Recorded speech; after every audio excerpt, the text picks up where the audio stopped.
Assalamualaikum warahmatullahi wabarakatuh. Bismillahirrahmanirrahim. Nahmaduka ya ghafuru ya syakuru. Mashalli wa sallim barik ala sayyidina maulana Muhammadin wa ala alihi wa sahbihi asma'in nama ba'du. Perlu saya sampaikan, sanad ini harus muttasil. Sehingga kita tahu bahkan cara tidur Rasulullah itu miring kemana, ala jambil aiman, kemudian madhab kiblat. Sebelum tidur beliau wudu, sebelum tidur lagi baca subhanallah 33 kali, alhamdulillah 33 kali, Allahu akbar 33 kali. Sebetulnya wiridan itu sanad paling kuat itu tentang mau tidur. Meskipun ada riwayat dibaca setelah apa? Sholat. Jadi makanya kita al-jam'u baina riwayaten, habis sholat ya baca itu, mau tidur ya baca itu. Nah, sebetulnya habis sholat sama mau tidur itu ngeri mau tidur. Karena ini kan pemanasan mati. Pelatihan mati, karena satu kondisi yang ada sudah tidak bisa ikhtiar. Tapi kayak apa Rasulullah? Justru kita kondisi yang nggak bisa ikhtiar itu pesannya Nabi apa? Kamu baca ini, in mutta kata Nabi, ada yang baca in mitta. Kalau mau berpikir potensi paling ngeri, bahaya paling ngeri adalah orang mau tidur, karena di situ kita tidak bisa apa-apa. Cara musamu mangkel beku ya karek nyembelih, cara bojomu mangkel beku ya karek ngobong kok ini TV ini. Anda usah merasa tidak akan mengalami itu, ya insya Allah enggak itu. Tapi dengan melihat di TV semua potensi itu ada. Untuk aku turun yang kendaraan tangis-tangis yang akhirat. Terus aku, Gusti kalau mau akhirat mau kecelakaan. Nah, justru mau tidur itu Nabi itu unik. Kelihatan bahwa ada nubuah, ada kenabian yang luar biasa. Kalau mau tidur ada nubuah, ada kenabian yang luar biasa. Kalau mau tidur itu ada wiridannya. Saya termasuk orang yang fanatik baca wiridan sebelum tidur. Jadi jangan kira kalau Selasa sholat jarang wiridan, tidak punya wiridan di tempat lain, itu sangat suudzon yang menyakiti. Saya punya cara sendiri untuk ingat Allah itu, terutama mau tidur. Sampai istri saya itu protes. Gus ini nak bersolat tahu mau nyekel tasbih Nabi tidur, saya itu punya tasbih lupa jumlahnya semuanya di kamar tidur. Ini sekaligus ijazah entah pamer kebaikan tidak tahu saya. Pokoknya sudahlah husnudzon saja. Suudzonu iblis. Karena mau tidur saya pikir kalau tahu-tahu saya bangun terus ketemu mungkar nakir terus kayak apa. Sehingga Rasulullah itu ngajari kita luar biasa. Bismika wa du'tu jambi wa bismika arfa'u. Kalau mau tidur doa populernya apa? Bismika Allahumma ahya bismika amun. Hafalnya gitu dok. Saya hafal banyak. Allahumma rabbas samawati sab'i wa rabbal arsyil azim rabbuna wa rabbu kulli syai' falikal habbi wan nawa. Allahumma antal awalu falaysa qablaka syai' wa antal akhiru falaysa ba'daka syai' wa antal dhahiru falaysa fawqaka syai' wa antal batinu falaysa dunaka. Itu tak baca sampai tidur. Saking kadang takutnya sama Allah, akhirnya nggak bisa tidur. Kadang sampai setengah 4 apa terus tidur baru setengah jam terus subuh. Jadi kalau melihat tren itu kayaknya saya bakat wali itu kalau trennya seperti itu terus. Tapi sayangnya tren seperti itu jarang wasit. Makanya terus tidak jadi wali-wali gitu. Tapi saya ingatkan ke jenengan, sanad-sanad seperti ini tuh yang mungkin Anda lupa. Anda hanya ingat sanad misalnya ya Mu'ad, inni uhibbuka faqul dubura kulli sholatin atau fala tad'anna dubura kulli sholatin Allahumma inni ala dzikrika wa syukrika. Kamu lupa bahwa saat paling krusial dalam hidup Anda itu tidur. Sehingga disebut wa min ayatihi manamukum bil-laili wan. Itu dari segi krusial gawat darurat, setiap saat Anda bisa mati. Belum urgensinya tidur untuk melawan maksiat. Itu kalau kamu hidup di kota Demak atau kota Semarang, bener kepikiran niklap atau wong ayu-ayu seneng terminal ning ngene dalan-dalan, itu satu-satunya cara itu hanya tidur. Kowe nak melek tetap jelalatan tak jamin. Masuk ning ngarep masjid Demak nggo tasbih gede-gede. Pangeran ndelok wong liwat tuh eling lur. Barokahnya usul fikih adalah kita belajar dulu. Saya pernah musyawarah sama Gus Yofur tentang usul fikih. Usul fikih itu ada makalah, mubah itu tidak ada. Sebagian ulama berpendapat mubah itu tidak ada. Karena setiap mubah saat itu Anda pasti meninggalkan keharaman. Itsma min mubahin illa wa yatahaqqaqu bihi tarku haramimma. Tidak ada kemubahan kecuali saat itu kamu meninggalkan keharaman. Anda tidur, berarti Anda taroktal maksiyah. Anda tidur berarti Anda meninggalkan maksiat. Enggak nyolong, enggak dugem, enggak zina, enggak maling, enggak ngerasani orang. Jadi tidur itu anggap saja, ya Rob, ya Allah saya mau tidur. Tidur itu ibaratun antarkil ma'asi. Jadi malaikat roket patah kandani, iki ras sekedar turu, ya aku kudu ngerti, iki apa ninggal maksiat. Hitung mulai saiki. Bismika Allahumma ahya bismika amun. Ayo roke patit hitung. Anggap ini kiat meninggalkan maksiat. Terus turun 6 jam berarti tidak maksiat 6 jam. Meskipun akhirnya maksiat karena bangun jam 7. Artinya maksiat ra subuh gitu. Tapi betapa krusialnya ulama. Ulama lah yang mengajarkan kita tidur itu rohatan lil abdan, untuk istirahat. Kita pulih lagi, bisa kerja lagi. Pak Bupati bisa ngantor lagi, Pak Kapolsek, Kapolres bisa ngantor lagi. Semuanya aktivitas tentara bisa ngantor lagi. Memulihkan kekuatan itu ibadah. Meninggalkan maksiat karena tidur juga ibadah. Tidur saja ibadah. Ini barokatnya umatnya Rasulullah Shallallahu Alaihi Wasallam. Senyaman itu. Coba kalau kamu jadi umatnya Nabi lain, wah itu beratnya bukan main. Dan itu sesuatu yang dimintakan Allah, dimintakan Rasulullah kepada Allah, yaitu Rabbana wa la tuhammilna ma la taqata lana bih. Termasuk la tahmil alaina isron kama hamaltahu 'alal ladzina min qablina. Jangan bebankan ke umat kami sesuatu yang seperti engkau bebankan pada umat dulu. Umat dulu itu kalau mau tobat, kayak umatnya Nabi Musa pernah nyembah anak sapi, itu yang pernah nyembah tobatnya dibunuh. Liyaqtulal bari'u minkum al mujrima, yang terbebas dari menyembah anak sapi disuruh bunuh yang pernah menyembah anak sapi. Fatubu ila bari'ikum faqtulu anfusakum. Mau beratnya kayak apa? Kalau orang sekarang tobat cukup soal Pak Rosid salami tembel 100.000, dipandu caranya tobat diwari istighfar. Nomor itu penting, nomor loro seneng kiai, seneng aku maksudnya kalimatnya jelas. Itu sudah. Pokoknya jelas gak usah dibunuh, gak usah apa? Gak usah apa? Dibunuh. Sehingga tidurnya umatnya Rasulullah itu luar biasa, terutama tidurnya orang puasa. Tidurnya tasbih, tidurnya ulama juga tasbih.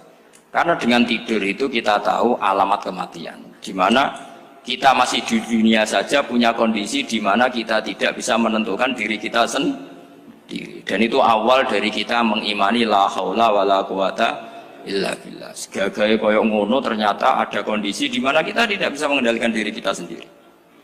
Makanya disebut wa min ayatihi manamukum billaili wan nahar. Yang bisa menganalisis itu siapa? Ya ulama. Ulama kok tahu karena punya sanad musalsal ila Rasulillah sallallahu alaihi wasallam. Sehingga uniknya kenapa tidur itu sakral? Coba semua nabi di antara wahyunya itu lewat apa? Semua nabi di antara wahyunya lewat apa? Tidur, lewat mimpi.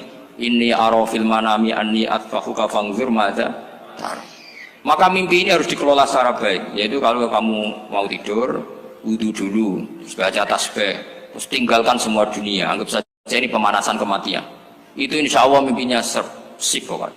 Paling dikejar-kejar dajjal kecemplung kali, insya Allah.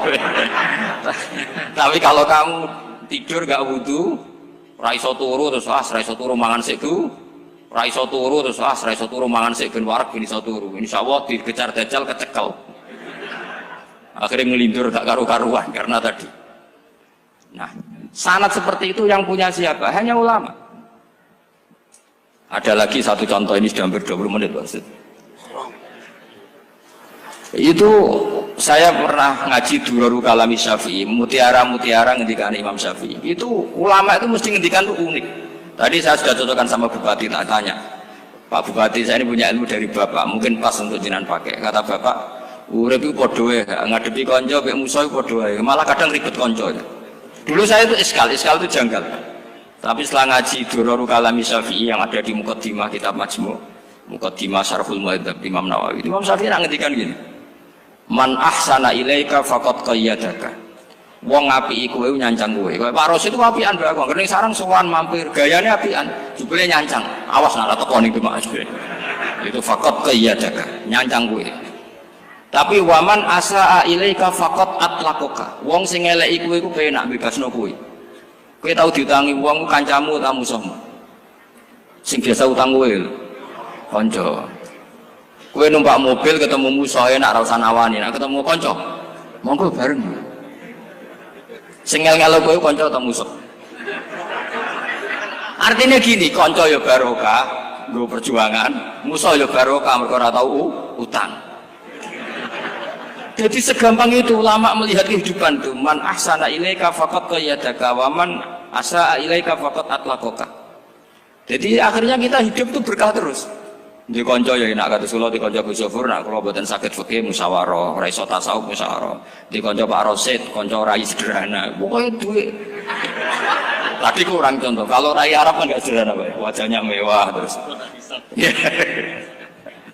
Ekonominya juga sederhana. Saya sama Rosid sama-sama gak kaya. Jadi ada nyotokan kan Gus Zofur sama Gus Baknya ngebis. Memang saya sering sama Gus Zofur ngebis sampai sekarang masih sering. Bukan karena miskin yang jelas itu pilihan itu. Jadi ulama itu segampang itu melihat kehidupan. Saya termasuk kiai muda yang nggak takut mati, bukan karena yakin di surga gitu, karena saya sering baca berdoa.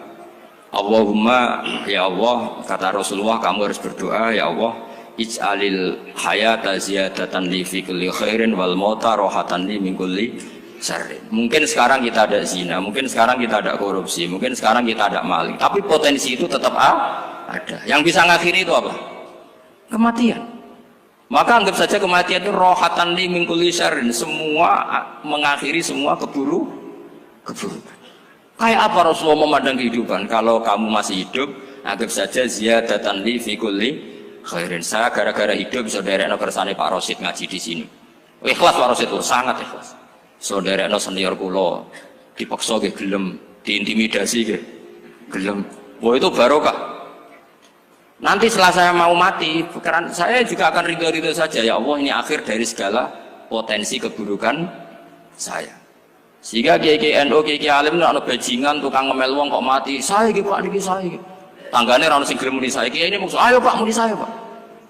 Buatan saya ini tempuh. Lan saya pun mati, pun buatan sakit nakal nih. Ya jenenge rohatan li min kulli syarrin. Kalau mayit ya rohatan lahu min kulli syarrin. Kayak apa sanad kita ke Rasulullah, kabeh itu dimana jadi ibadah. Al hayat ziyadah fi kulli khairin, al maut rohatan min kulli syarrin. Kenal Pak Rosid ya ibadah, apalagi kenal Gus Zofur ibadah, kenal bupati ibadah, konco perjuangan. Kok kenal preman ya ibadah, konco latihan dakwah, anggapnya latihan ngelola rehab. Kenal polisi ibadah, jaga stabilitas nasional, kenal ABRI ibadah, jaga NKRI. Kenal orang nakal ibadah, dianggap pembina. Semua itu ibadah. Kayak apa ajaran agama ini? Semuanya baik-baik saja, tergantung niat. Tapi sanad ini siapa yang punya? Hanya ulama. Nah ulama itu siapa? Ya orang yang kamu ketemu. Dalam konteks ini Mbah Mun. Mbah Mun ngajari kita macam-macam. Mbah Mun ketemu orang siapa saja hormat. Saya kemarin bikin makalah untuk beliau, termasuk saya cerita dari riwayat Rasul akli ba'dal iman billah at-tawaddud ilan nas wastina'ul ma'ruf ila kulli barrin wa fajirin. Inti iman setelah akal menentukan kita iman kepada Allah, akal setelah mengantarkan logika iman kepada Allah, akal itu kita gunakan at-tawaddud ilan nas supaya kita bersikap simpatik dan melakukan kebaikan kepada siapa saja. Karena barokahnya kita simpatik nak ngandani wong nggih gampang. Misalnya kita di kiai alim sundul langit sampean mbek tangga modit, ketemu wong perengut, sing ape ngandel iku sapa? Sementara sing preman, ayo ngopi nggonku sik tenang ae. Sing kiai ini orang begawean ngene kopi kowe. Akhirnya sing preman sakhok di pengaruh, sing kiai ini bakhil gak duwe pengaruh. Itu tidak boleh kejadian seperti itu. Makanya ada riwayat wasqinaul ma'ruf ila kulli barrin wa fajirin. Terus kula suwun sanad-sanad seperti itu tidak boleh hilang. Saya itu kitabnya Mbah Mun Al-Ulama Al-Mujaddid itu setengah hafal, sampai sekarang masih tak baca. Kalau mau tidur tak baca, bahkan di tas saya itu ada terus. Ya karena kalau saya di Jogja kangen Mbah Mun baca itu, ketika beliau masih sugeng, apalagi sekarang. Karena jangan sampai saya ini punya fatwa yang mukhalif terhadap fatwanya Mbah Mun. Ini terutama warning sama santri sarang, nggak boleh. Terakhir itu Mbah Mun punya kecenderungan, punya pikiran kayak Yusuf Qaradawi. Ya potensi wajibnya zakat khodrowat fawakih. Ngendikan gini sama sih ingat ketika ngaji sama Gus Zofur Pak Rosid kalau bangun guyon wong desa iku wis melarat gegere nganti koyo akeh wae bangun nyontokno gegere macul nganti koyo akeh gara-gara sing ditandur pari wajib zakat. Wong Sulawesi nandure kakao cengkeh zaman iku cengkeh joyo berhubung ora akut gak wajib zakat padahal kaya. Jadi fenomena itu sering diutarakan beliau. Lama-lama beliau ngarang di Al-Ulama Al-Mujaddidun, beliau mengutip pendapat Ibnu Katsir, tentu di era modern kayak Yusuf Qaradawi. Sebenarnya Yusuf Qaradawi sendiri bukan mujtahid, dia yang muqallid juga. Kata Ibnu Katsir, Wa mimma akhrajna lakum minal ard. Yang harus dizakati adalah ma itu umum, apa saja yang keluar dari bumi. Maka kecenderungan Mbah Mun akhir-akhir itu mbok yao fawaqih khudruwat itu dizakati. Tapi beliau tentu tidak ilzam ya, karena beliau sangat syafi'i.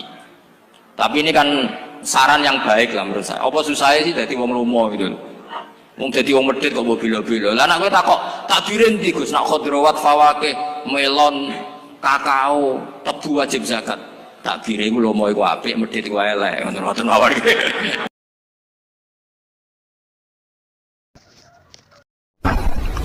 Ada nikmat batinah, yaitu kepuasan mendapatkan ma'rifatullah. Yaitu ulang lagi, kepuasan mendapatkan apa?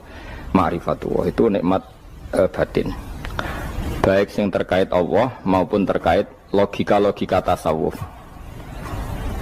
Terkait Allah misalnya gini, misalnya kula mikirnya. Kula nu bolak-balik matur niki, berkali-kali di tempat ngaji ini. Kim-ki jenane eling, mboten gadah masalah ingatan ini eling-eling. Eling-eling tenan. Wong nak soleh, ya soleh, soleh. Cek soleh mulai cilik, cek soleh dadakan terus husnul khotimah. Pokoknya napa? Soleh. Niku nak mati, niku bumi ku nangis. Nangise bumi ku kekurangan utawi kalong wong sing sujud ning ndekne. Ya Allah Gusti, biasanya wonten tiyang niku sujud teng nggen kula, dia berperilaku baik teng nggen kula, sakniki tiyang niku pun jenengan ambil, nangis bumi. Sakniki sing urip arek bedua-bedua, damel narkoba, damel ngefly, damel macam-macam lah. Niku nangis bumi. Langit semeneng. Semeneng. Gusti matur nuwun Gusti, orang itu saya tunggu lama, sekarang sudah engkau angkat ke tempat kami. Maksudnya diangkat teng langit. Sing bumi nangis, sing langit apa? Seneng. Nah kemudian kita berpikir begini, bumi kok iso nangis piye? Nah itu terserah, sampean apa termasuk ulama zahir, apa termasuk ulama batin. Kalau ulama zahir mengatakan bumi nangis itu mau kinayatun anil husni, pokoknya pantasnya bumi itu susah, wong kelangan putra terbaiknya. Tapi nak cara ulama-ulama hakikat yang mengenali sekali betapa kudrohnya Allah, betapa kudrohnya Allah itu tidak terbatas. Itu yang meyakini bumi nangis itu nangis tenan. Misalnya ngaten kalau tak terang malih ya. Kowe bayangno dadi Nabi Adam, ngrungokno kowe. Kowe bayangno dadi Nabi Adam. Nabi Adam tenan maksudnya. Terus Nabi Adam orang pertama dia tahu betul kalau dia dicipta dari bumi. Dan dia pula tahu betul, beliau tahu kalau dia bisa ngomong, bisa mikir, bisa macam-macam. Terus indukannya beliau itu bumi. Mesti pikiran Nabi Adam, jangan-jangan bumi ini juga bisa berpikir kayak saya. Ini kan materi saya, karena saya dari bumi ini bisa ngomong, bisa melihat macam-macam. Terus bedanya apa menurut sobek napa? Umpama kowe dadi Nabi napa? Adam, orang yang dekat sekali, qoribu ahdin, dekat sekali dengan kesaksian kudroh Allah. Gini ku dekne roh nak materi ini ke bumi, dan dia orang pertama yang orang lali kamu nih. Tapi ketika sudah ribuan orang, mungkin jutaan orang, lali. Seakan-akan bumi itu tidak jenis dari kita. Bumi adalah hal yang berbeda dengan kita. Kita manusia berakal, bumi itu benda mati. Terus kowe katut wong goblok-goblok, bumi itu benda mati. Sajane ya rada kriminal wong Islam muni bumi itu benda mati. Enggak bisa berpikir hanya manusia. Itu kengawuran-kengawuran yang kita ciptakan sendiri, kita wariskan turun-temurun. Umpama kowe iku dadi ulama, ngomong ngono iku isin.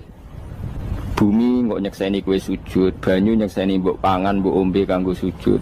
Semua itu bersaksi tentang kita.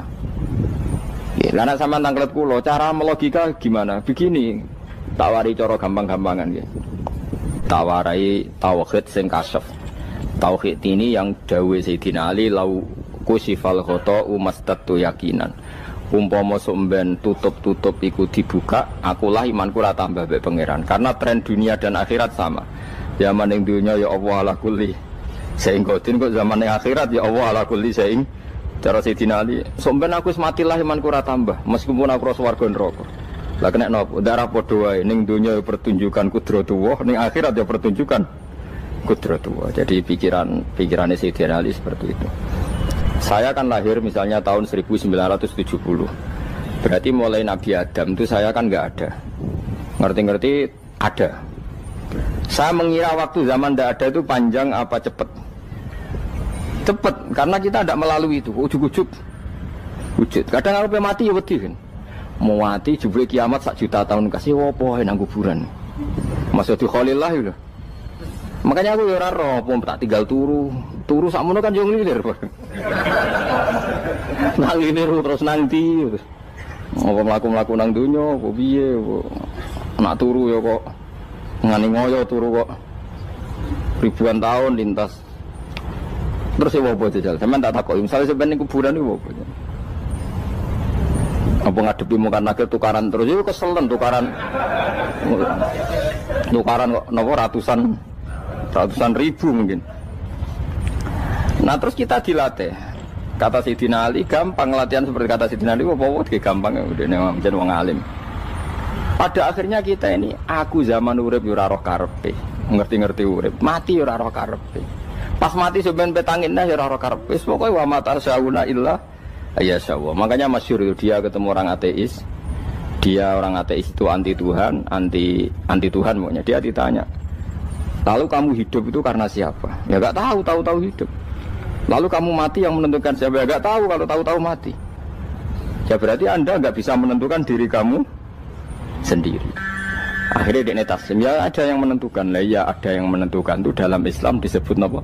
Allah, disebut kalimatu haqqin alaiha nahya wa alaiha namut. Jadi kalau maknanya itu kalimat yang benar-benar nyata, yang karena kalimat itu pula kita mendapat kehidupan, yang karena kalimat itu pula kita mati, yang karena kalimat itu pula kita akan bangkit lagi. Itu yang makna hakikat. Tapi kalau makna syariat enggak begitu. Kalau makna syariat begini, dan ini benar juga. Mengenai kena ada di ulama, ciri utama ulama itu jami'ul bayan. Dia kalau menjelaskan itu indah sekali dan orang pasti taslim. Sama saya tak warai tenan. Sama kan biasa wiridan la ilaha illallah kan biasa. Mulai mimpin tahlil sampai kepeksa mergo do tahlil melok. Sampai sing darani bid'ah akhirnya ya melok tanggane napa?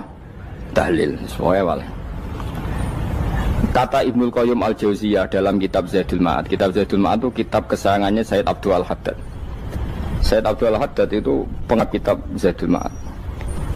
Padahal kitab ini dikarang oleh muridnya Ibnu Taimiyah. Abdul Al-Haddad itu gak seneng Ibnu Taimiyah tapi seneng muridnya. Jadi di sini ulama ya demokratis. Gak seneng gurune tapi seneng. Sajane Ibnu Taimiyah itu orang baik. Ya ulama top ya baik, ya waras top.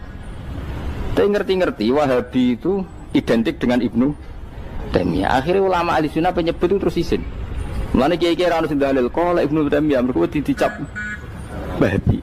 Padahal Ibnu Taimiyah wong alim. Di kitab-kitab kita termasuk Syekh Muhammad piyambak nanya Ibnu Taimiyah kala Syekhul Islam no kala. Tapi kan ini sudah milik Wahabi sehingga kita ini terus akhirnya gak gelem nyebut. Jadi kitab koyo dalil fastabiqul khairat iki apa par iki dadi dalil yo dhewe-dhewe. Wah parah tenan wong-wong. Dulu saya melihat orang enggak kunut itu ya biasa. Mergo saya sebagai wong alim ngerti iku madzhab Abu Hanifah. Saiki nek ora kunut Muhammadiyah. Kita ini sebetulnya ahli ilmi enggak tahu kunut itu madzhabnya siapa kita. Itu madzhabnya Abu Hanifah, yang kunut madzhab Syafi'i. Tapi tahu-tahu iki madzhab NU, iki madzhab Muhammad. Mana ada orang-orang ini bisa punya madzhab? Ngalime sepiro nganti dadi no? Madzhab. Tapi wis dadi bahasa, wis dadi apa? Sewajo kabeh sene. Mas repot-repot. Tak warai iki. Sampeyan ben nglafadzno la ilaha illallah iku keren iki, keren tenan mboten keren-keren. Ngendikane Ibnu Qayyim Al-Jauziyah itu gini. Min asliha khuliqatil jannah wa min asliha khuliqatin nar. Terus wa min asliha khuliqatid dunya wa min asliha buisatir rasul wa min asliha qatala rasul. Terus sampai sekarang saya tak bedai. Surga itu kan digawe kelas VIP. VIP mewah. Terus dari rugane widadari dulu kan nak wingi sebut. Kira 70. 70. Wayu kabeh ora ono sing kriting, wayu kabeh. Wayu kabeh terus gak tahu delok wong liya kan. Kadang bojo kita wis elek jek delok. Oh ya widadari sifatnya maksuratun fil khiyam. Jadi gak tahu keluyuran ning ndi. Wayu kabeh. Lek surga yang semewah itu selek itu ya bagi mereka sing nglafadzno atau yang menerima la ilaha illallah. Neraka sekarang dibikin dalam itu. Jari Abu Hurairah neraka itu tes-tesane benda kamu jatuhkan ke neraka itu untuk sampai ke bawah itu nunggu 70 tahun. kila 70.000 tahun. Dikena HP membuat ceblok nang neraka iku cebloke ngenteni 70 tahun. Betapa dalamnya ngentekno bego piro ya bayang misalnya. Oh itu kontraktor mana saja tidak sanggup itu disuruh ngeduk kedalaman neraka. Iku ya mau kanggo wong sing menolak la ilaha illallah.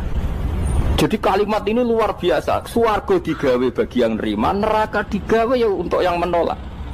Itu kalimat sing kok nak tahlilan turu iku lho. Iku kalimat sing nggo alasan Allah gawe swarga. Terus kalimat sing suwe-suwe sing lafadzno diarani bid'ah iku. Itu kalimat sesakral ini nasibnya akhir zaman iku entek. Gara-gara dilafadzno tahlilan tersangka jadi apa?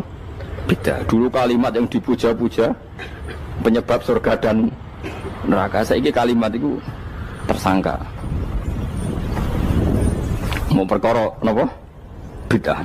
Wis aja melok-melok, kowe debat ya ora iso makili aku, sebarno ya iso. Kok kowe terusno dalan tok. Dah. Berarti la ilaha illallah itu kalimat yang surga dibikin karena itu, neraka dibikin ya karena itu. Kemudian Allah punya sunnah, lalu butuh pelatihan. Dikasihlah Allah gawe bumi. Piye manusia butuh latihan, dibikinlah bumi. Dan ini latihan ikrar la ilaha illallah dengan sadar, dibikinlah bumi, liyabluwakum terus dites. Wes digawe bumi, ono makanan, ono minuman, ono wong wayah, ono pegatan macam-macam, wong diutang wis mbulet macam-macam.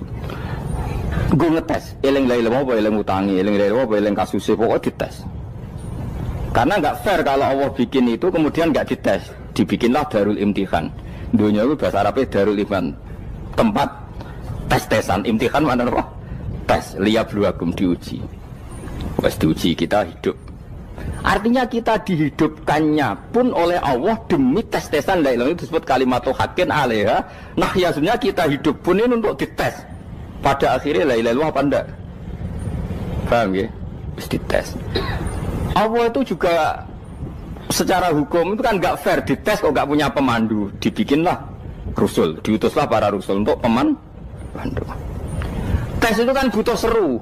Mak pemandu tok ora ono musuhe kan enggak seru. Dibikinlah setan. Sajane sebagian kita sudah setan tapi ini ben seru. Lho ndak setan kan minal jinnati wan nas, rumangsamu setan usopo.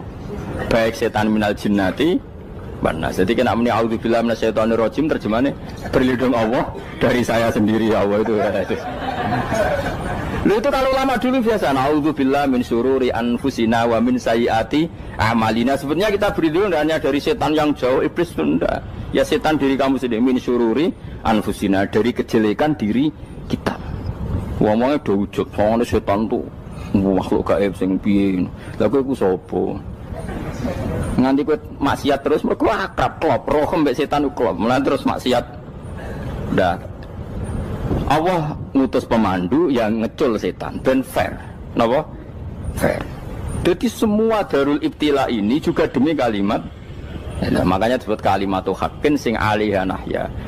Kita hidup ya demi mendapatkan kalimat itu. Kita mati nanti ya demi kalimat itu, artinya mati ke neraka ya karena kalimat itu kita menolak atau mengabaikan. Masuk surga ya karena kalimat itu kita hormat, kita benar dalam memperlakukan kalimat itu. Berarti alaiha nahya wa alaiha nam. Terus wa alaiha nub'as karuan, kalau kamu termasuk minal aminin ya nub'as minas solihin, kalau minal kafirin ya nub'as minal zolimin. Tapi semua desain dunia ini hanya demi kalimat la ilaha illallah Muhammadur Rasulullah. Nah ini kan penting. Bagaimana mungkin kemudian kalimat sesakral ini, sehebat ini, kemudian ada orang tahlil kamu tidur. Kok iso kula jangga kok iso ana wong turu. Misalnya kayak mangkel, kalau mangkel sing mimpin Gus, wira barbar. Bagaimana mungkin kalimat yang menyelamatkan Anda kemudian Anda anggap problem? Elek gak? Apalagi kamu anggap ini bid'ah.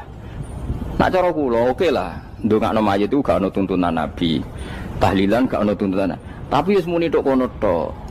Artinya menduk kono tok ora usah nyerang kalimah, enak kalimah tetap kalimah thayyibah. Soal kowe ra seneng sing tahlil, mergo tiga profesi lah iku wonge wae gedhinge aja geman. Ya saya misalnya, saya kadang enggak cocok sama mubalek karena kadang profesi. Tapi saya tidak pernah anti pengajian bagaimanapun itu membawa syiar Islam. Tapi kalau mubalek kadang ora seneng, kadang takok entuk piro. Bareng sangoni sithik kok sumput transportasi ini. Lah ngono kok mbok senengi iku piye? Tapi kita terus gedeng keliru iku sing gawa syiar Islam. Mana ada pengajian didengar orang banyak tanpa mubalek? Gak iso. Ini iso melepukno barang-barang ra penting jadi penting iso. Lah cara guruku teng sareng yang ape melepuk nganggo panggung barang perkara. Tapi kadang ya benar. Yang namanya mudin mubalek ya itu bisa benar bisa salah, tapi kamu gak boleh gedeng kalimatnya. Piye kalimat itu kalimat hak. Nah, ini penting kula utarakan sehingga zaman Nabi Sugeng ini rungokno tenan ngaji kula. Zaman Nabi Sugeng ada sahabat namanya itu Usamah bin Zaid. Ini sahabat kesayangannya Nabi, hibbu Rasulillah. Usamah itu diutus Nabi perang. Ini dengerin ya, diutus perang. Pas perang itu si kafir tadi menggal temannya. Ada yang tangannya putus, kakinya putus. Wah, seorang kafir ini sudah luar biasa. Bacok sana, bacok sini. Ketika terdesak oleh pasukan Usamah, kebetulan Usamah ini cakap ya, sama beberapa temannya orang Ansor. Orang kafir yang sudah kotoa arjulana wa kotoa aidiana, dia pas terdesak bilang la ilaha illallah.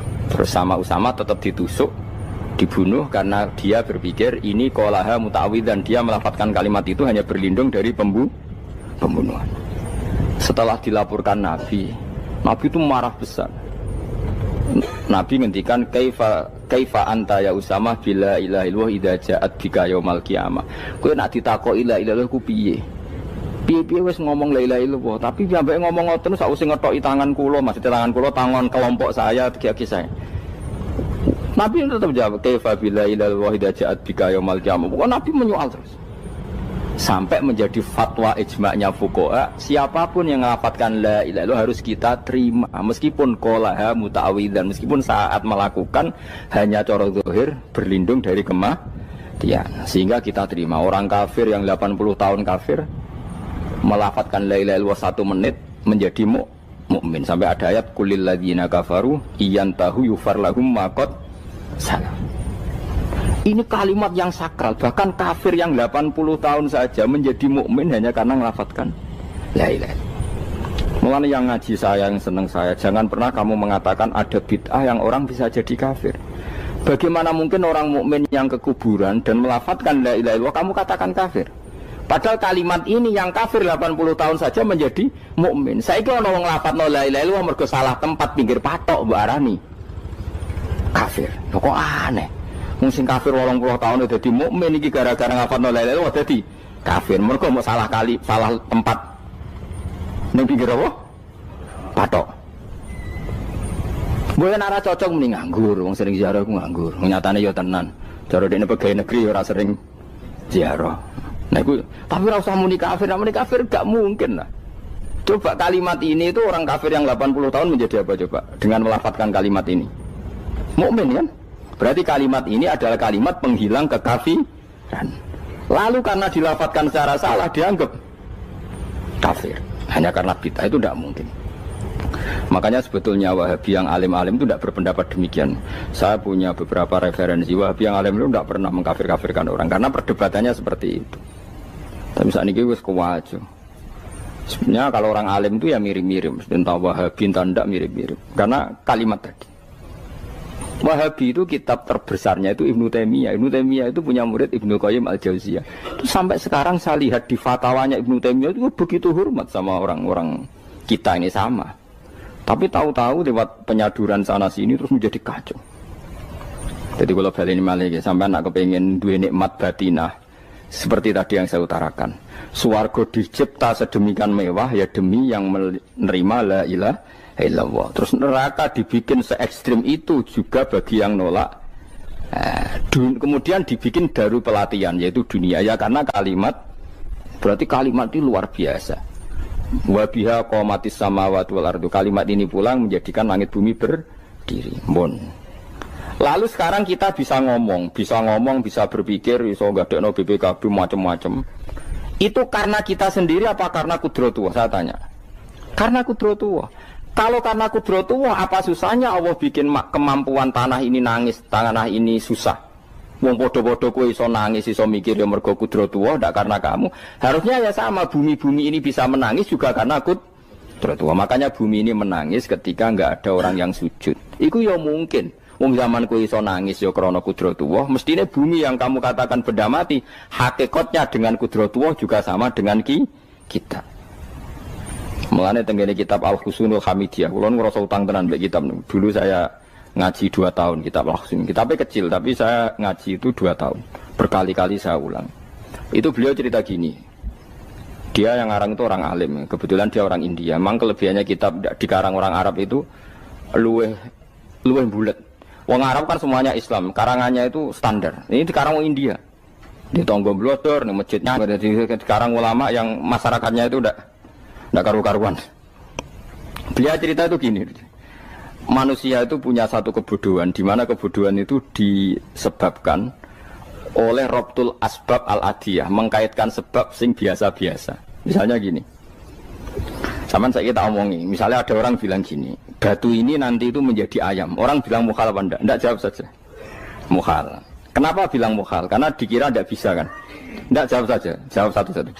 Batu ini menjadi ayam. Kamu jawab mukhal. Alasannya apa? Alasannya enggak mungkin terjadi apa kamu enggak bisa? Sebetulnya karena kamu enggak bisa. Udah. Lau ukhbiro dzakar rajul. Andai kan orang itu kamu kasih tahu, klungsu ini biji asem itu, biji pohon asem itu. Nanti yang kecil ini suatu saat besar. Setelah besar buahnya banyak, tambah besar, tambah besar. Terus orang bilang mungkin.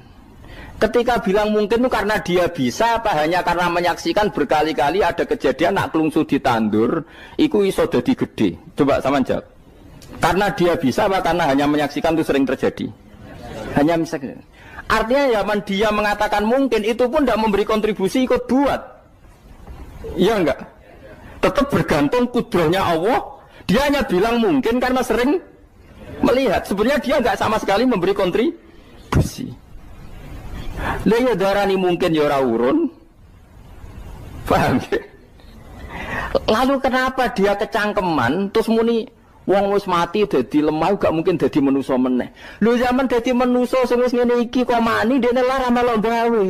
Terus muni mungkin mergo sering terjadi, sering roh, sering bersaksi. Berarti sebetulnya manusia itu pakai ukuran dia mampu tidak mampu apa pakai ukuran bersaksi melihat. Bersaksi. Nah ini kan problem kita sebagai manusia itu problem. Mulane disebut wa kanal insanu dzaluman jahula wis goblok aja-aja. Mergo manusia itu nak wis goblok aja-aja. Makanya saya kemarin diminta ngisi di pondok kajen. Kalau sampean berdebat sama orang ateis atau orang komunis itu gampang saja. Dilatih begini seperti teorinya Quran. Ya nanti saya teruskan ini tak ulang lagi ya. Saya ulang lagi ya. Andai kan nggak pernah terjadi telur itu jadi ayam, nggak pernah terjadi sama sekali. Telur itu jadi ayam. Terus kamu mengasih tahu orang tadi, telur ini loh nanti jadi hewan yang hidup terus terbang. Mesti dia bilang mukhal, mau benda mati kok nanti jadi benda hidup yang terbang ngalor ngidul. Berhubung sering terjadi dan dia pun tidak ikut bikin, bilang mungkin. Paham? Saya ulang lagi ya. Berarti dia bilang mungkin karena sering apa?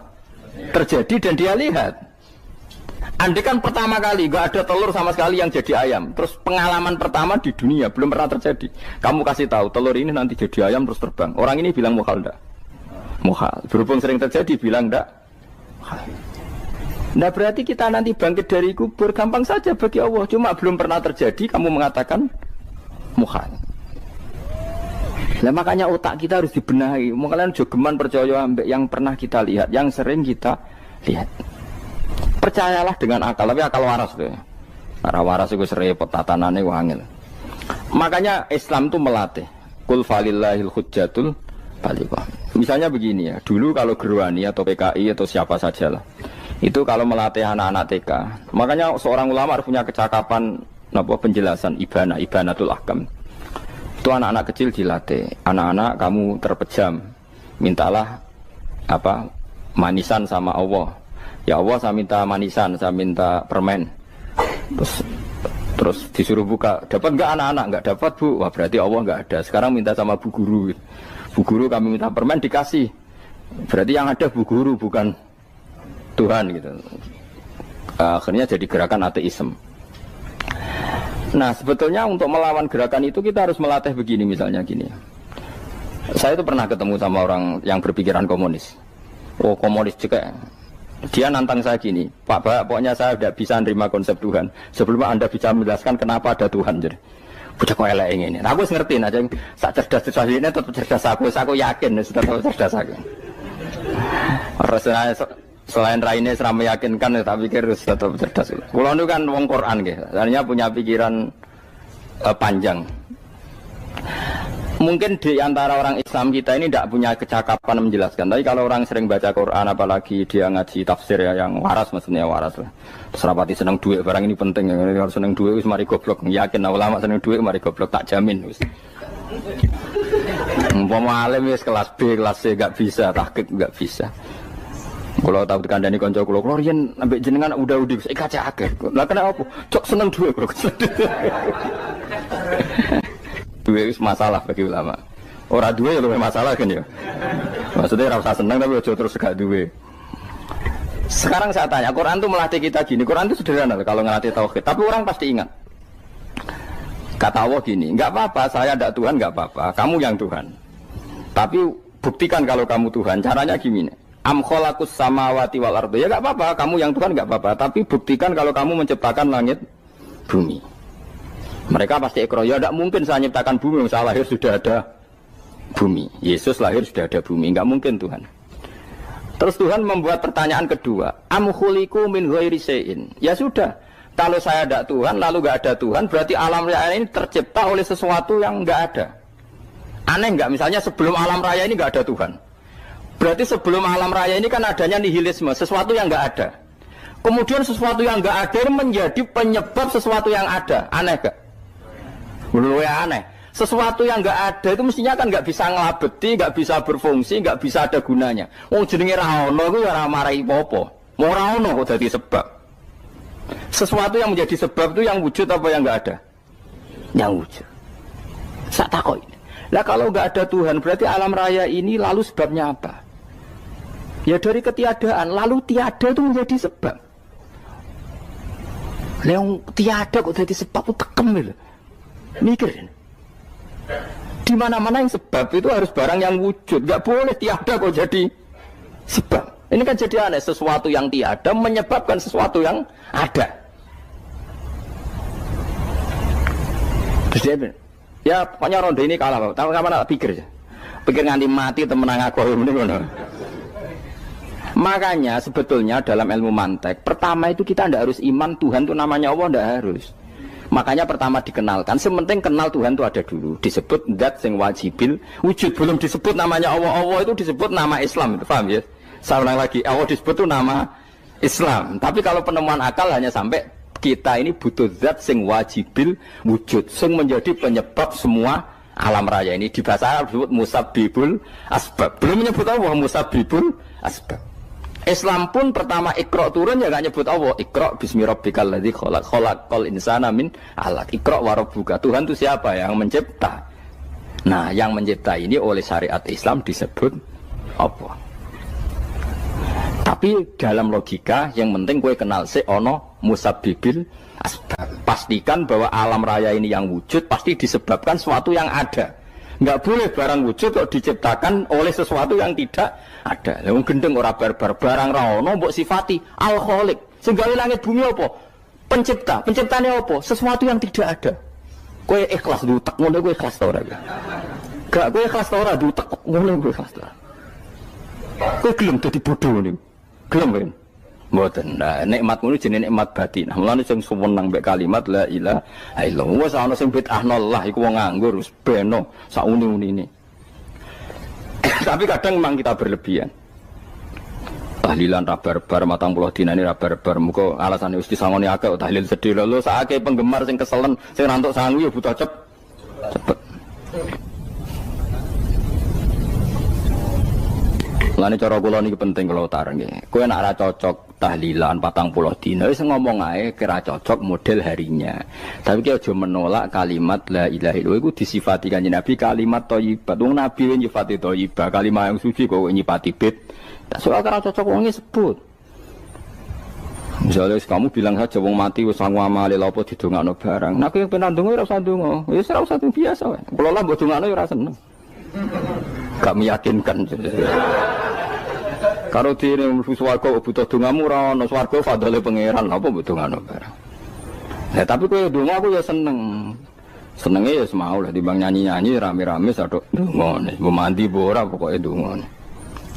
Saya ulang lagi ya.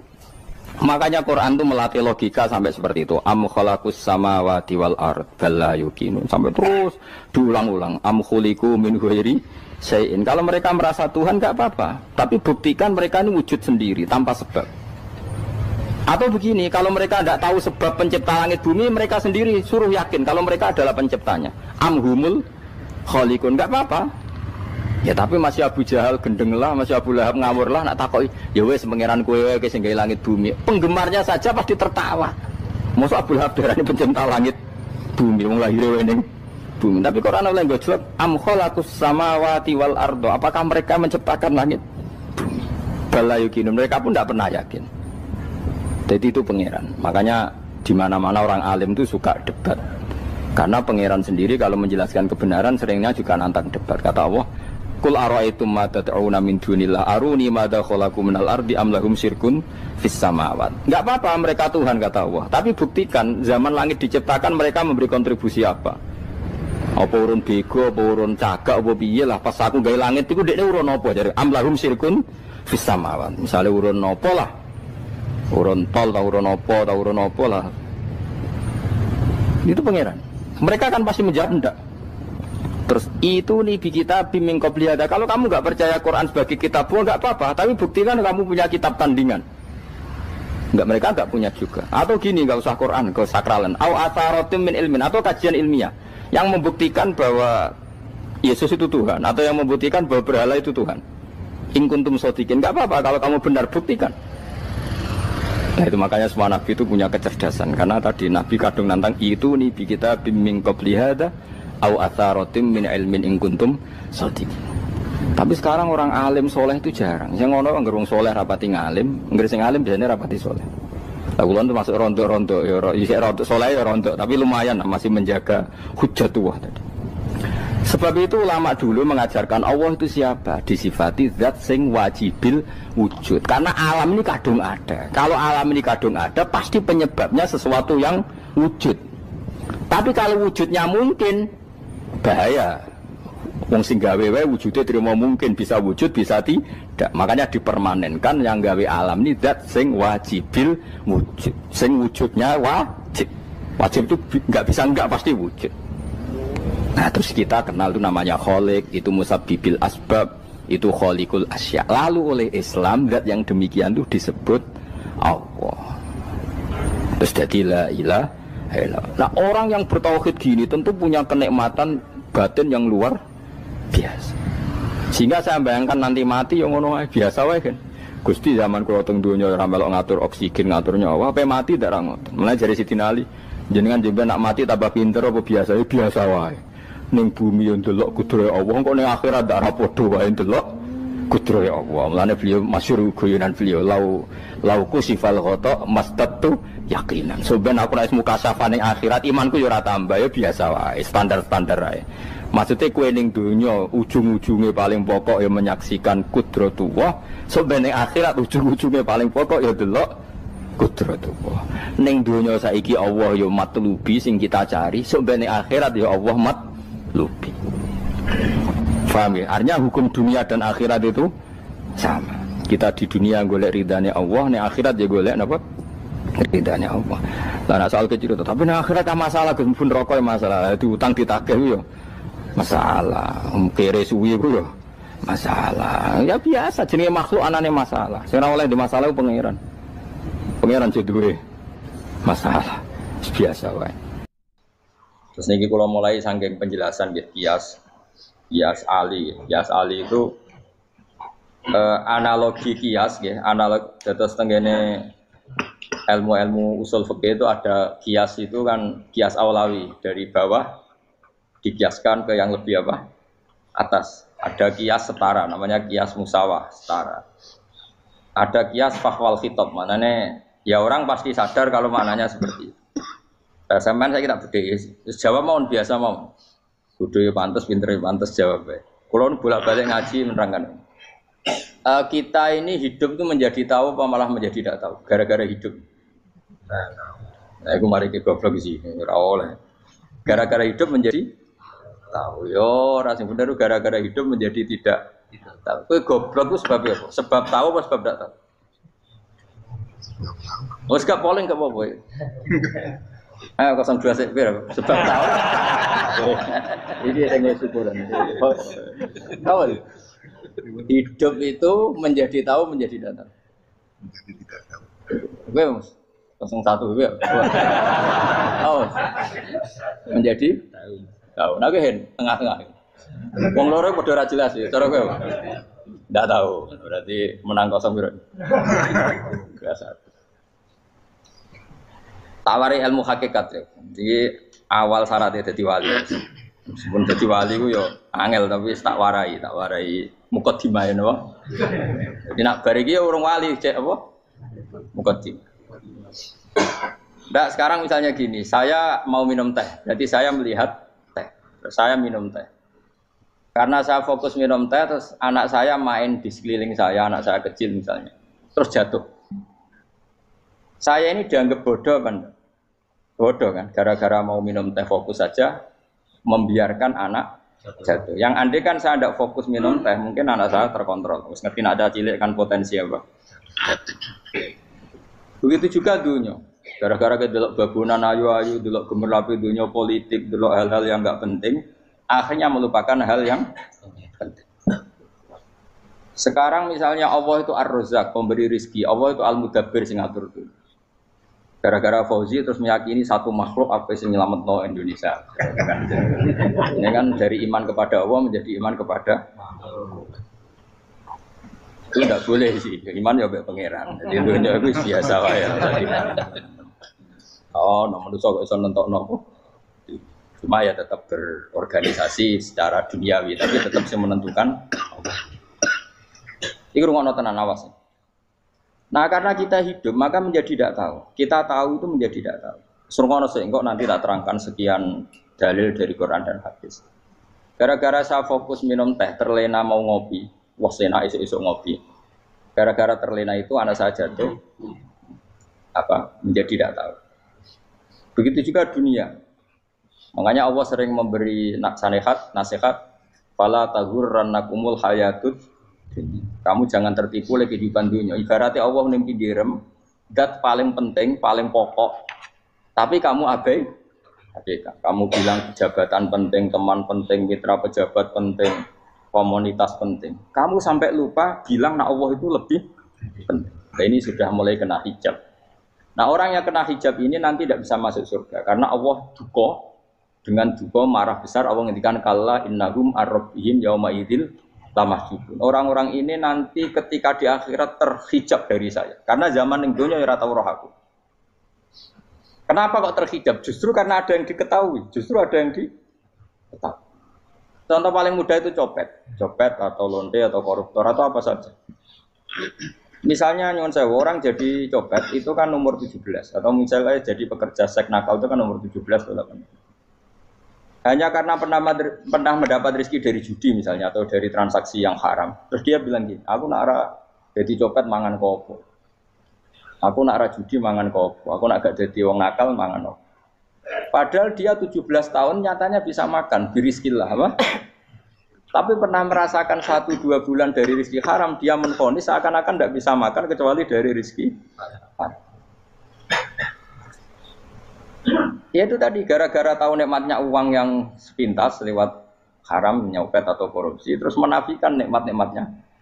Jadi dari tahu nikmatnya nyolong atau korupsi menjadi tidak. Makanya kalau dalam ilmu tasawuf itu gini fatwalian, manusia sekarang itu tidur, kalau mati baru bangun. Jadi cara ilmu tasawuf itu annasu niyamun wa idza matu intahu. Mungkin ada yang hafal tapi ra paham. Jadi rata terang. Annasu niyamun wa idza matu intahu. Manusa kabeh sak donya iku turu. Nek mati lagi tangi. Mergo kena wis mati iku lagi roh. Jebule sing hak tenan iku sujud ning pangeran. Sing hak tenan iku subhanallah walhamdulillah. Sing hak tenan iku muni Allahu akbar. Kae zaman ning donya dintekno kowe ngomong, "Nu Amerika super power." Kenal presiden penting, kenal menteri penting, kenal kiai gede penting. Iku mbok entekno. Barang-barang sing cara akhirat gak mendesak mbok entek. Wong nak ramangan mati, nak ra duwe gaji sumpek, nak pensiun sumpek.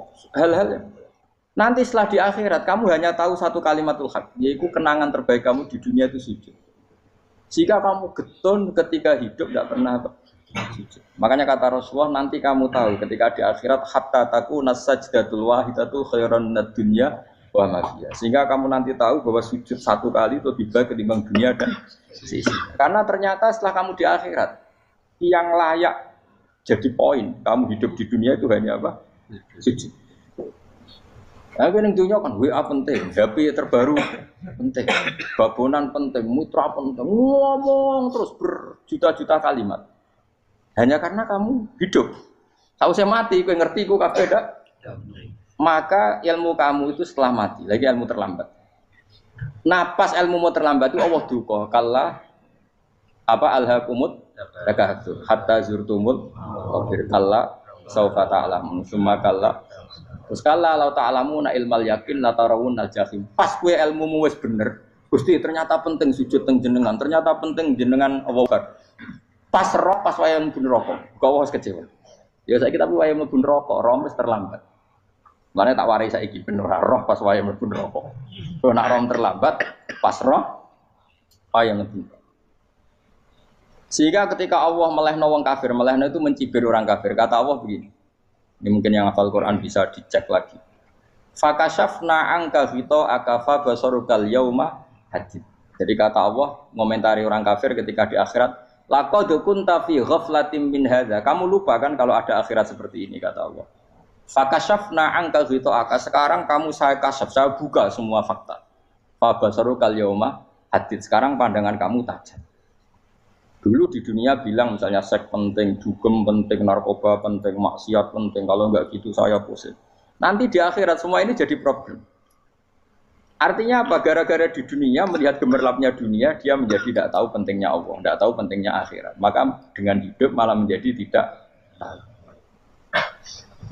Maka untuk menjadi tidak tahu itu sebabnya dua. Makanya polling 01 dan 02 sama benarnya tadi. Gara-gara tahu yang menjadi tidak tahu, gara-gara tidak tahu yang menjadi tidak tahu. Tadi misalnya kamu fokus ya, misalnya rukin jelalatan untuk cawe itu, fokus untuk cawe itu, gak Allah waktu ngarepe kejengkang, kesandung. Berarti gara-gara melihat menjadi tidak tahu. Ya kira-kira seperti itu. Gara-gara fokus delok dunya nganti raro hae Allah Subhanahu wa taala. Di sini Allah sering pesan fala taghurrannakumul hayatud dunya wala yaghurrannakum billahil ghurur. Kamu jangan tertipu dengan kehidupan dunia. Makanya saya itu orang yang paling fanatik sujud. Soalnya kalau suwun jenengan sing sujud. Mau usah sujud salat 5 waktu lah nikmati. Karena sekali kamu terbiasa mensifati dunia ini penting, nanti kamu akan lupa mensifati akhirat itu penting. Dan itu awal kamu tergelincir dari ansawa isabil, dari jalan yang benar. Makanya tadi pepatahnya orang sufi apa? Anna sunyamun wa idza matu indah. Manusia itu tidur, kalau mati baru. Terus contoh kedua begini. Kenapa Allah begitu murka ketika orang tidak mengerti hak-haknya Allah? Bukan karena Allah anarkis atau keras, tidak. Memang secara akal pasti begitu. Saya sampai tak beda ini. Lihat contoh gampang-gampang saja, tak wari logika. Kalau ada orang buta lewat kemudian nabrak tembok, karena apa? Karena buta kan? Buta itu maknanya apa? Tidak tahu. Akibat tidak tahu, nabrak tembok. Ya kan? Karena tidak tahu. Karena tidak tahu, nabrak tembok. Karena tidak tahu, terjatuh di sungai. Karena tidak tahu, terjatuh di jurang. Sekarang juga sama. Orang karena tidak tahu pentingnya agama, tidak tahu pentingnya Allah, kemudian dia fokus ke duniawi. Akhirnya ya nabrak tembok. Natijanya sama enggak? Saya ulang lagi ya, orang buta karena tidak tahu nabrak tembok. Orang fokus untuk perempuan cantik atau melihat apa, kemudian dia tidak tahu depannya juga nabrak. Untuk menjadi nabrak itu syaratnya tidak tahu apa tahu? Bisa dua-duanya. Tidak tahu ya sebabnya nabrak, fokus ke yang lain ya bisa. Maka tidak tahu ya sebab nabrak, fokus ke yang lain juga sebab. Nah, mata kita, hati kita ini sudah dipenuhi hal-hal yang tidak penting, sehingga kita lupa dari hal yang penting. Kayak tadi kita mau minum kopi saja, fokus sampai meninggalkan anak main sampai jatuh. Berarti minum kopi sebenarnya tidak satu kebodohan, tapi ketika membiarkan anak kecil jatuh itu adalah kebodohan. Sebetulnya makan menikmati dunia itu tidak kebodohan, tapi ketika Anda melupakan Allah itu menjadi satu apa? Kebodohan. Ini disebut kamu jangan terlena oleh kehidupan apa? Dunia. Nah, kenapa terlena? Itu kakean delok. Mulane Nabi itu ora tau delok dunia. Nabi, saya ini tak latih jadi wali, tapi mukadimah. Kulon itu belum pernah delok. Saya pernah punya kakak wakil bupati, punya teman gubernur banyak tuh. Kalau delok susu ora wani, mergo kuwatir seneng. Nabi itu pernah, Nabi itu jenenge manusia, pernah lewat itu. Kemudian tonggo-tonggone Nabi kebetulan pas pulang bawa unta-unta banyak. Itu Nabi melihat mungkin 0, sekian detik. Itu wis dilori pangeran. La tamuddanna ainaika ila ma mata'ana bihi azwajam minhum zahratal hayatid. Jadi misalnya kayak Rogen misalnya dulu wong numpak Alphard pejabat ono sing bukakno. Enak aja nak jadi wong ngene iki. Kalimat itu direkam oleh Allah bahwa Mustafa pernah ngomong enake dadi wong iku numpak Alphard ono sing bukakno. Tapi kan tetap kirim. Sehingga nanti di akhirat kalimat itu direkam misalnya nanti ternyata yang numpak Alphard misalnya nyuwun sewu misalnya yang numpak Alphard tadi tetap di neraka, kamu ya ikut di neraka. Karena dia menikmati Alphard lali akhirat, kowe yo ngangen-angen kepengen seperti itu. Maka poinnya sama. Kalau pun rokok bareng. Terus ada orang sujud di musola, melarat sujud. Kowe gak pernah enake dadi wong iku. Padahal sujud itu yang menjadi orang masuk surga. Terus kowe ditakoki ning akhirat. Kowe tahu angen-angen dadi wong sujud mboten nate. Tapi kowe tahu angen-angen mewah nate. Yes, seneng ngono kira-kira gitu. Lha iku latara undal pas kowe roh ilmu yakin pas wae mlebu neraka. Lha iki mulane tak ajari dini kiat-kiat supaya kira mlebu. Makanya latih melihat dunia itu juga kesuwen. Misalnya di konco, di pejabat. Kalau nanti di keluarga pejabat, sampai sekarang pun saya sering punya teman. Buat nanti kalau melihat bahwa dia pejabat, karena saya takut dosa. Saya melihat dia seorang mukmin yang sujud, yang sholat. Saya bodoh sekali kalau melihat dia pejabat, karena itu tidak ada artinya di akhirat. Saya sampai sekarang yang saya melihat presiden orang yang mukmin, sehingga saya harus hormat. Saya melihat bupati orang yang mukmin, sehingga saya harus hormat. Melihat sampean ini wong sing mukmin, malah gue jalalan barang ini sudah mukmin plus. Jadi rasa tiga ekor tuh pinter gue jalalan. Jalalan gudul bisa gaya bisa. Gudul lu rano mana nih? Oh anu kager wong bisa maca kitab oh. Jos lah. Jadi saya ulang lagi ya. Makanya saya itu nanti kalau sampean alim sudah kayak saya, itu pasti nggak kagum sama sahabat. Sahabat itu, apalagi Rasulullah ya tentu. Sahabat dulu aja yang gampang ditiru. Sayyidina Umar ketika ditusuk oleh siapa? Abu Lu'lu siapa? Al-Majusi. Abu Lu'lu itu seorang Majusi. Dan Umar itu orang pendendam. Dia orang pendendam. Tapi tentu karena dia orang baik, ya pendendamnya hal-hal yang baik. Coba kalau kamu ditusuk orang itu dendam enggak? Kira-kira sebagai manusia kan dendam. Itu tanyanya begini sama yang ya taruh sekarang orang dekatnya. Yang bunuh saya tadi siapa?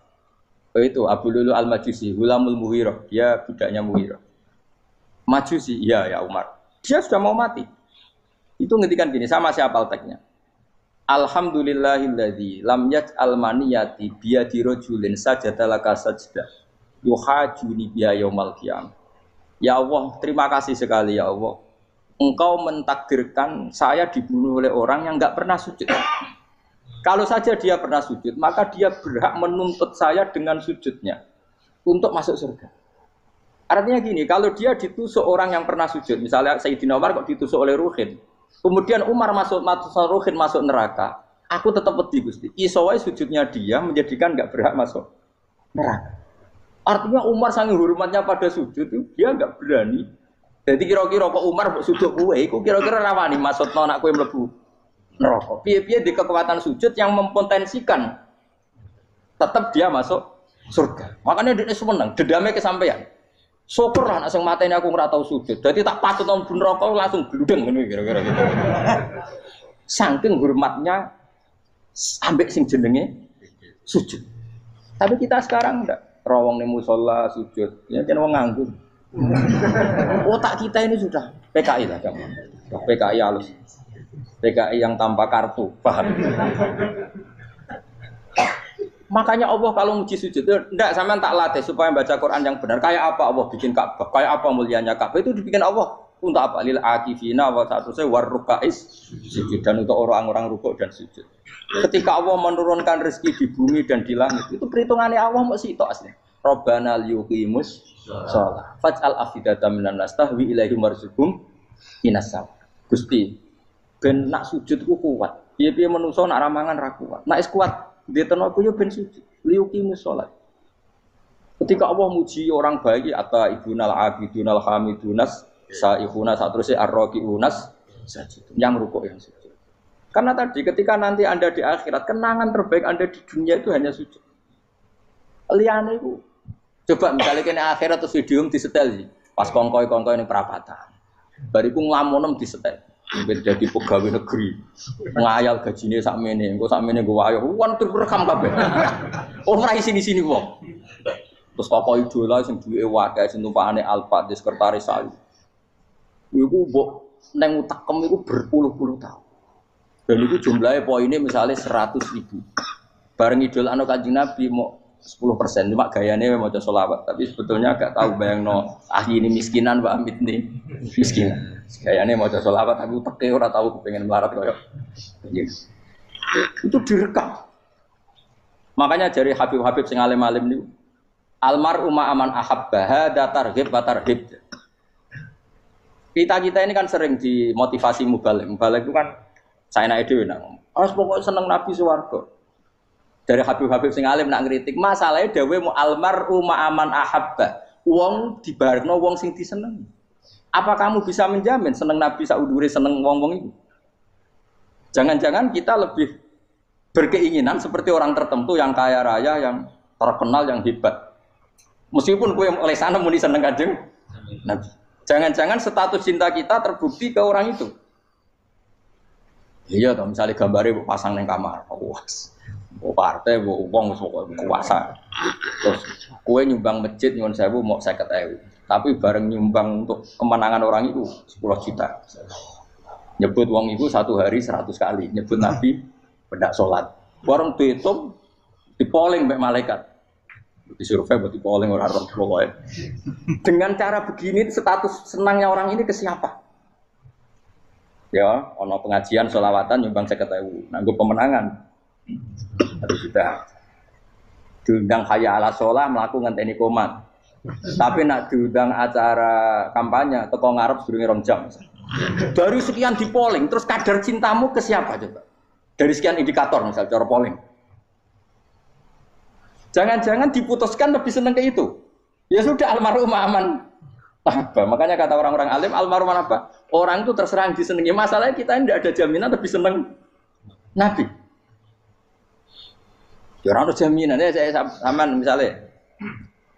Hitung dewi-dewi. Rasa menang terus kok wedi dosa wis kadung dosa iku wis kadung. Makanya Sufyan Ats-Tsauri itu dadi wali ku mangsa mergo ibadah akeh mboten. Sufyan Ats-Tsauri gurunya Imam Syafi'i dadi wali ku sederhana. Sama tak ceritane orang-orang jadi wali dengan cara yang sederhana. Tapi kan niru copy paste ya, artinya ora apa ya, KW lah. Kalau niru gak apa-apa, tapi KW kebaikan. Sufyan Ats-Tsauri itu ditanya, kenapa kamu sedekat itu sama Allah dan Anda keramat? Jadi resepnya begini dok. Saya itu belum pernah ke masjid nunggu adzan. Paling gak setengah jam, 1 jam sebelum adzan itu saya sudah ada ke masjid. Ditanya, kenapa begitu? Ketoke kok kawula sing elek, moro ngenteni diceluk. Terus ngerti nak wayahe yak ngono kok Allah nyeluk. Misale saya punya cah dalem atau saya punya karyawan, tiap jam 8 itu buka toko. Nah, bayangno itu sih. Saya punya karyawan tiap jam 8 tugasnya buka. Selalu buka tokonya ngenteni tak panggil. Rohen, toko buka, siap. Tapi besok ya ngono lagi, wis jam 8 buka, siap. Tiap hari gitu, kira-kira ngedarani karwaniku goblok apa sopan? Kira-kira enggak jawab deh. Goblok kritik enggak usah gitu. Nah, Sufyan Ats-Tsauri tidak mau gitu. Wong wis ngerti nek Allah ya mono wayahe manggil. Dadi ya kerja malu wis ning kono. Dadi nek Allah ayala salam pun Gusti. Ayala salam pun teng mriki. Lha iku sudah dadi wali. Oh iku saya buat tiru tapi kawe lho, gak masalah. Tapi ini kan resep, no? Lho mangkel lo gak kira-kira. Ana karyawan tiap jam 8 kon buka toko. Selalu marane ngenteni di pagi. Jadi wali dulu tuh punya cara muamalah sama Allah tuh luar biasa. Ya ora usah mbok tiru terus kemen dadi wali wis ra iso kadung salah. Biasa wae. Aku lah nganti saiki ya biasa wae. Aku mau masjid ngenteni mek kumat ya biasa wae. Tapi aku kan iso dadi wali lewat jalur liya lah aku ya. Jalurku kan akeh. Mulang ya mari wali, sabar ning coba ya mari wali. Jane ana jalur fikir ya mari wali gitu. Tapi kan loro, fikir loro. Jadi Imam Adil ya wali, di bojo judes iku wali masyhur. Ana wali ku barokah di bojo judes. Jadi ya jalur dadi wali. Wah lebih ngeri lagi. Ngeri tenan antine akhirat aja wedi. Jadi anak jote wae gak. Para suami takut istri silakan baris, bareng sing wis baris, bareng sing wedok. Pak rene lho tetep moro-moro. Wah, wedi bojo kegawangan ini akhirat bahaya, you know. Terus bahaya wedi bojo nganti kegawan apa?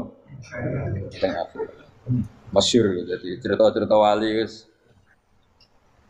Biasa ulang lagi ya. Latih, meskipun dari kecil latih. Makanya kamu tahu kenapa Quran itu kalau ngendikan sujud kayak gitu spesial. Balillah fa'bud wa kum minas syakirin. Jadi meskipun kita di dunia umumnya orang saya makan, saya minum. Saya juga punya istri, punya keluarga. Tapi saya belum pernah melihat anak saya itu sebagai anak saya. Saya kalau melihat anak saya ini teman sujud saya, nanti yang meneruskan sujud saya. Saya tenan kulon bolak-balik ditanya istri saya dan agak-agak marah. Gus Pak, kenapa kamu hormat sama anak sampai gitu? Kalau nanti manja gimana? Kalau terlalu manja, saya bilang itu udah anak saya. Itu nanti yang meneruskan sujud saya, meneruskan rukuk saya. Saya nanti pasti mati dan saya butuh di bumi selalu ada yang sujud sama Allah. Dan itu yang paling dalam otoritas saya itu anak saya. Orang lain itu enggak dalam otoritas saya. Jika kita melihat anak itu ini penerus sujud saya, penerus rukuk saya. Kita enggak sudah duniawi sekali. Rumah tanah, anak tua ben di rumah. Kapitalistik. PKI lah pikirannya yang ngono Cina ya ngono. Wong fasek-fasek ning dalan ngono kowe nggawa jalalan ngalor itu percaya ngono. Jadi dulu itu kalau para nabi donga fahab li milladunka waliya yarisuni wa yarithu min ahli Yakub, seorang turunan yang meneruskan tradisi sujud, tradisi. Sehingga ulama-ulama dulu kalau dongakno anake ya min ahli sujud, wa min ahli Al-Qur'an, wa min ahli sunnah napa? Enggak apa-apa kowe seneng donya gak apa-apa. Ora usah tak warai wis seneng dhisik. Paham dadi ora usah cara Gus Bak ra apa, ora usah tarani ra apa, wis mbok lakoni. Makanya kula suwun sangat, sujud itu luar biasa. Nanti kamu di akhirat kenangan terbaik Anda di dunia adalah pernah apa? Sujud. Bayangkan kalau itu jadi orientasi Anda. Anda berpolitik, cek melok partai Gerindra, cek Golkar, cek PDI supaya jadi penyuara sujud tidak dilarang di Indonesia karena umat Islam mayoritas. Saking mayoritasnya sampai pejabat rasolat rawani. Beberapa pejabat rasolat bakal dipilih. Itu berarti kamu berpolitik niat bikin satu pressure supaya standar orang benar adalah sing nopo sujud itu ya benar. Kok yang kaya kerja biar bisa beli tanah untuk masjid. Yang orang miskin ikut menopang supaya masjid itu berdiri. Semuanya orientasinya menuju apa? Sujud. Jadi tidak sujud itu harus jadi wong khusyuk sing goblok sujud terus. Tahu-tahu negara dikuasai komunis misalnya. Terus akhirnya sujud gila. Termasuk menciptakan satu suasana Islami di negara ini juga berarti menciptakan keberlangsungan sujud. Karena dengan suasana Islami berarti sujud tidak dilarang bahkan dianjur dan sebagainya.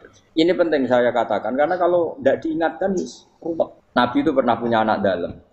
Anak dalam itu setelah mau boyong toro santri itu ditanya, kamu minta apa sama saya?